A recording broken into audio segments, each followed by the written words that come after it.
Greetings of the day. Myself, C.A. Hemant Karunia, Assistant Professor, Sri Samliaji Government College, Mandfia, District Chittorgarh.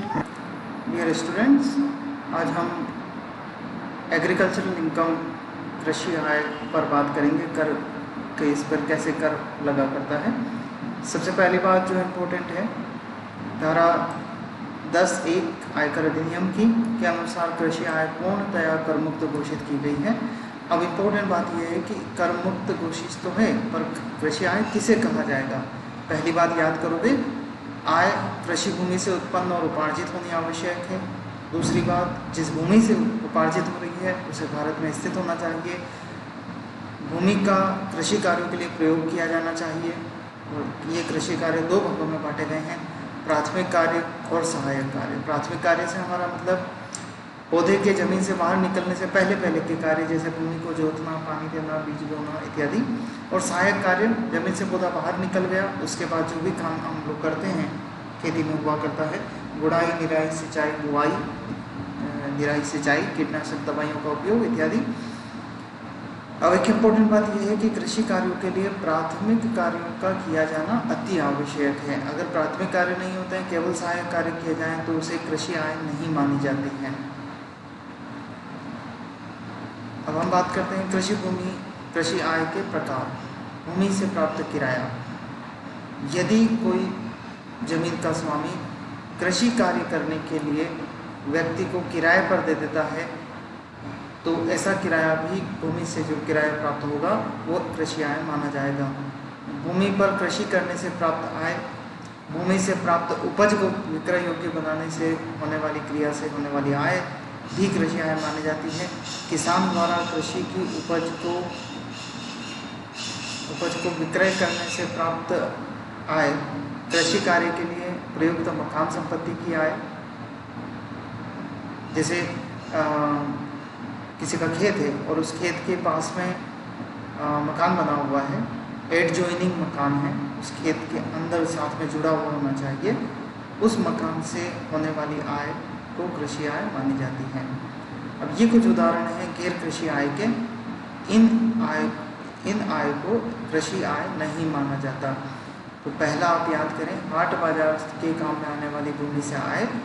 कोई खेत है और उस खेत के अंदर संडे बाजार लगाया जाता है, हाट बाजार लगाया जाता है, तो ऐसी आय को, किराए की आय को कृषि आय नहीं माना जाता. भूमि पर अपने आप उगे पेड़ पौधों से आय, मुर्गी पालन, पशुपालन से आय कृषि आय नहीं मानी जाती. कृषि कार्य में प्रयुक्त गोदाम का किराया, खानों से प्राप्त रॉयल्टी, ईंट के भट्टों से आय, कृषि भूमि पर बने कुएं के अतिरिक्त पानी को अन्य किसानों को बेचने से आय, कृषि कंपनी से प्राप्त लाभांश, मछली व्यवसाय से आय, नमक बनाने से आय, कृषि कार्य में लगे फार्म के कर्मचारियों का वेतन, भूमि के किराए के बकाया पर ब्याज, अधिक उत्पादन के कारण प्राप्त इनाम, दुग्ध उत्पादन से आय, कृषि फार्म के मैनेजर का वेतन, खड़ी फसल को खरीदकर बेचने से आय. इन सभी आय को आप गैर कृषि आय कहेंगे, अर्थात ये इन्हें कृषि आय नहीं माना जाता. अब हम चलते हैं एक और टॉपिक पर, अंशतः कृषि आय. मतलब एक कंपनी है जो आंशिक रूप से खेती कर रही है, खेती करने के बाद अपनी उपज को पैकेट में भरती है, पैकेट बनाकर MRP के आधार पर वो बेचती है.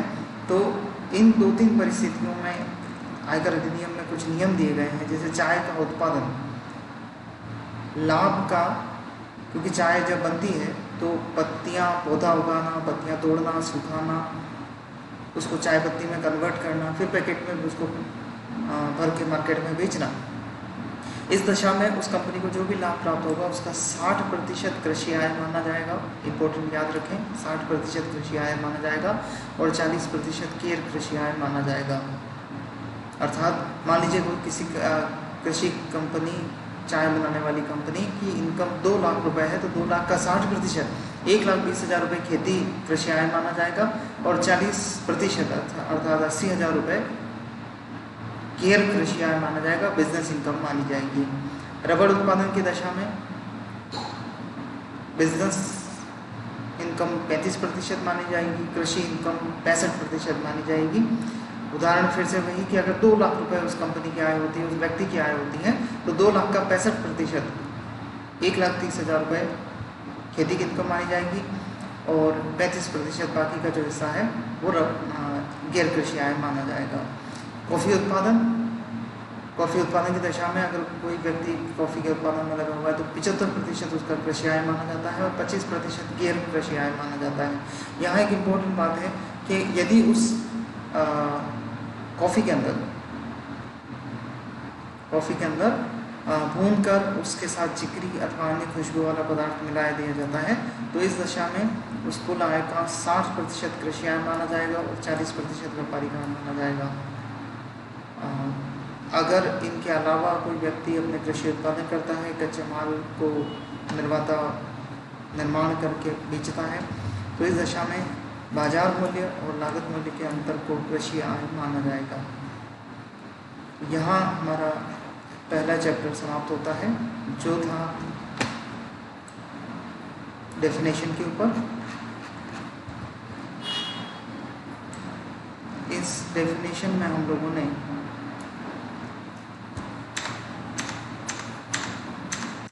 रिवाइज कर लेते हैं कौन कौन सी डेफिनेशन हम लोगों ने पढ़ ली है। मैं आपको मार्क्स वाइज भी बता देता हूँ। एसएससी की परिभाषा हमने सीखी, व्यक्ति की परिभाषा सीखी, कर निर्धारण वर्ष, गत वर्ष के अपवाद आपको 10 नंबर के लिए याद करने होते हैं। आय की परिभाषा और उसकी विशेषताएं आपको 10 नंबर के लिए याद करनी होती हैं। सकल कुल आय 2 नंबर के लिए आपको याद करनी है। कुल आय की परिभाषा आपको 2 नंबर के लिए याद करनी है। कृषि आय का पूरा टॉपिक जो यहाँ से चालू हो रहा है से लेकर कृषि आय के प्रकार, कृषि आय की अंशतः कृषि आय, गैर कृषि आय, अंशतः कृषि आय, ये सभी यहाँ तक 10 नंबर के लिए आपके लिए इम्पोर्टेंट है। Thank you. कल की क्लास में हम अगला जो वीडियो आपको मिलेगा वो चैप्टर 2 पर आधारित होगा। Thank you.